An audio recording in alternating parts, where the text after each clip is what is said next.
Hey, it's April, and to celebrate the spooky season, I'm going to be making NOX, my caustic demon character. I was planning to use a G3 Ghoulier, but I couldn't get hold of one, so Frankie it is.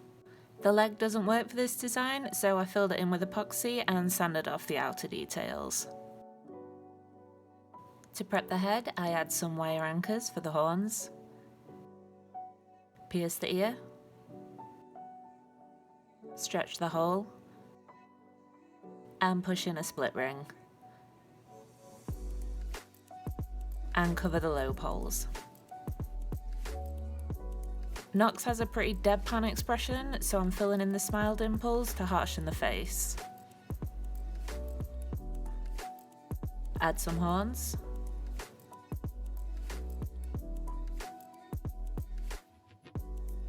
make them nice and sharp.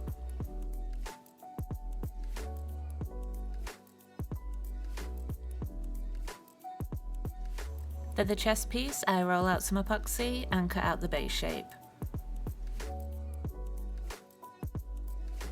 Then place it on the doll, on top of some cling film so it doesn't stick. I also add a back piece, but I keep it detached at the front so it's easy to take on and off later. Using a ball tool, I add the texture. Make sure it's nice and tight, then leave to cure. Using more epoxy and cling film, I sculpt the gooey acid drips running down her legs and shoes. I'm taking more of an abstract approach with the shapes.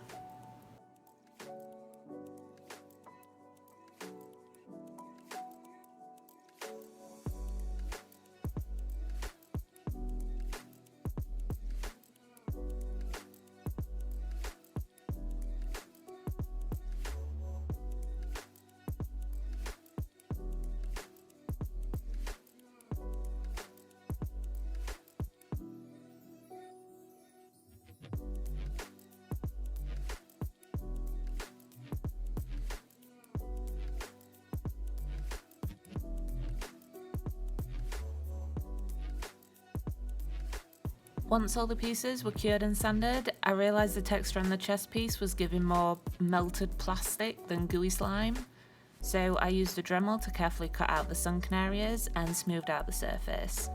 It definitely fits the theme better this way. Now to finish the head.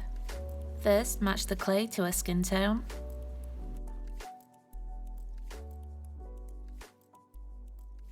Paint the horns green, making them darker at the base and then brighter towards the tip.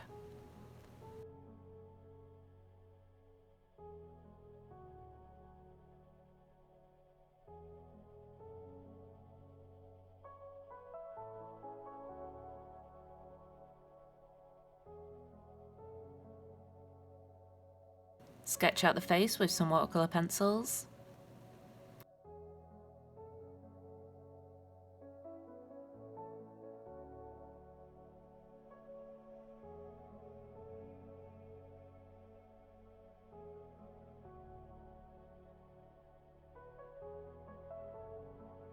Blush with soft pastels.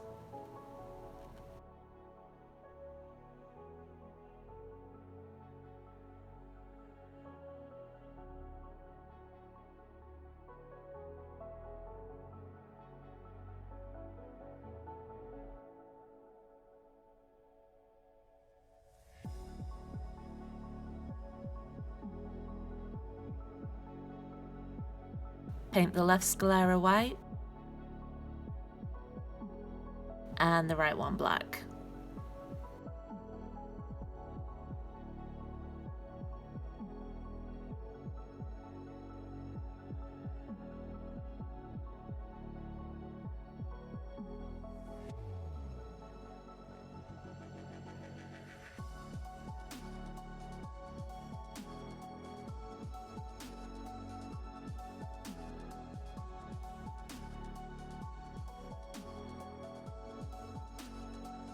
I also decided it would be best to paint on the eyeshadow so it's a more saturated purple. And then blend that out.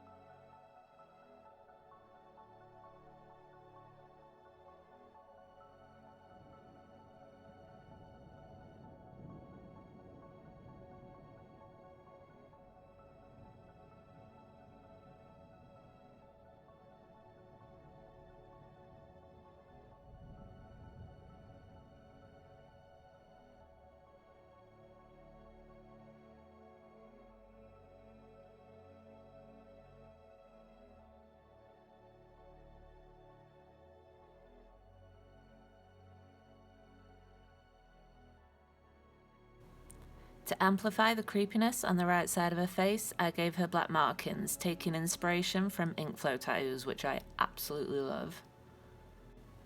When I was working on designing NOX, I imagined that the patterns on her face would be really fluid, sort of warping and changing shape, kind of like Rorschach's mask in Watchmen.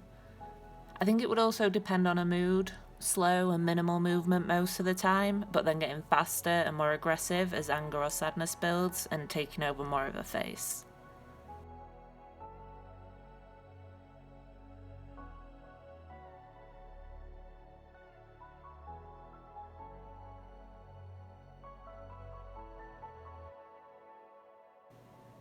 Paint the earrings black.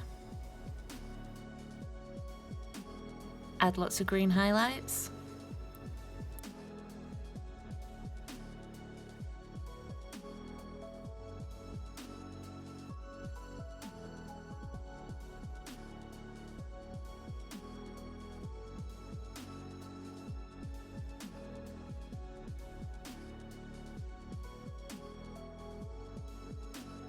I also like to add fluorescent yellow over the top of green highlights. I think it really makes the colour pop.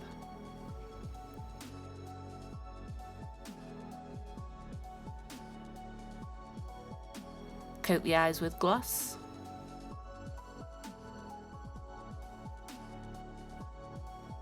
And the lips. And the horns. And that's her face finished. To make her boots, I drilled some holes into the bottom of the stock shoes, filled them with super glue, and pushed in some toothpicks. These are going to be the supports for the drips.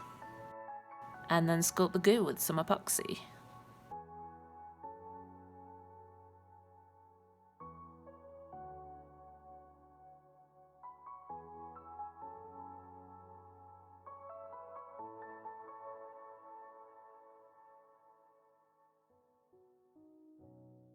Once they are fully cured, I'm going to take these and all the other drippy pieces and paint them with acrylic paint.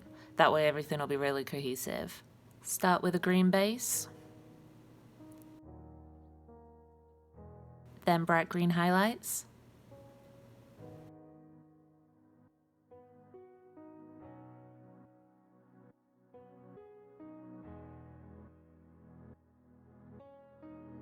add black to blend the goo to the shoe, cover everything in a coat of fluorescent green,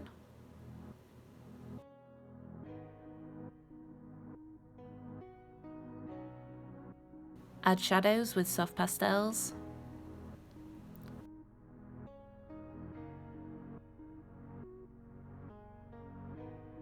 more highlights in fluorescent yellow-green,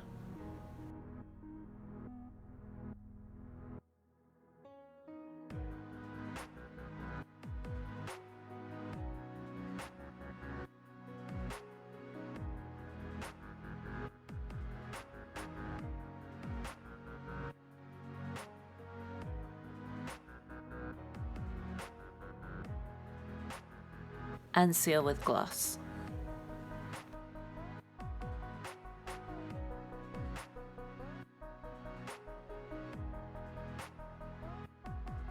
To finish, I'm taking some glossy black fabric and gluing it to the base.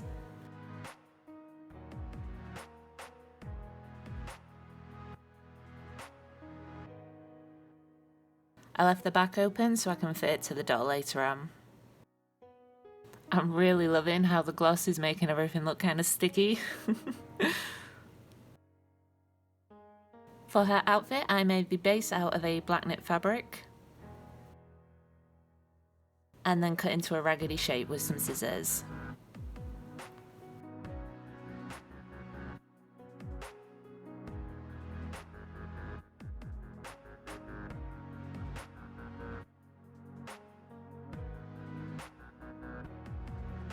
Once I'm happy with the general shape, it's time to distress it.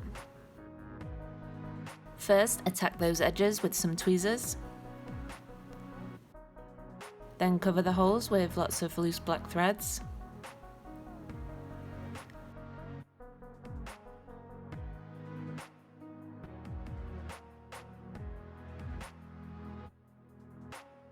Take some anchor thread and glue various strands to the dress.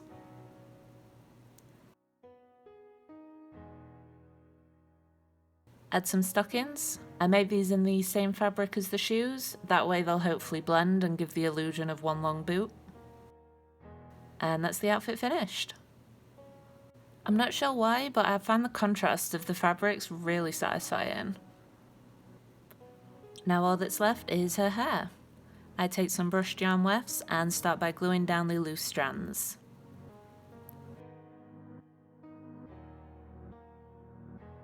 Place reverse wefts around the edge of the scalp for the hairline.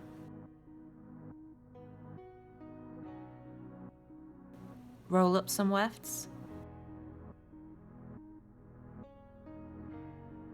Once it's nice and chunky, I'm going to glue that to the centre of the scalp, and this will be the centre of the bun.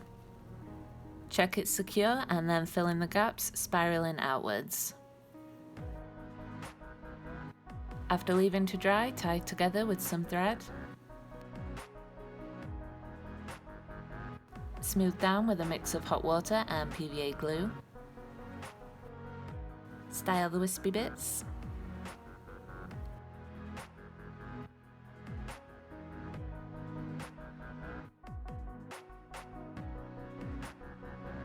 For the bun, I separate chunks and wrap them around, then glue into place.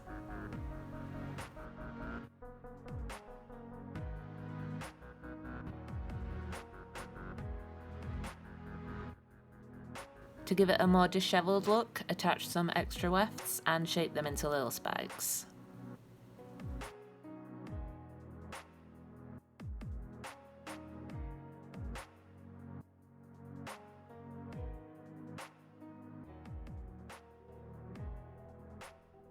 Here's the finished design.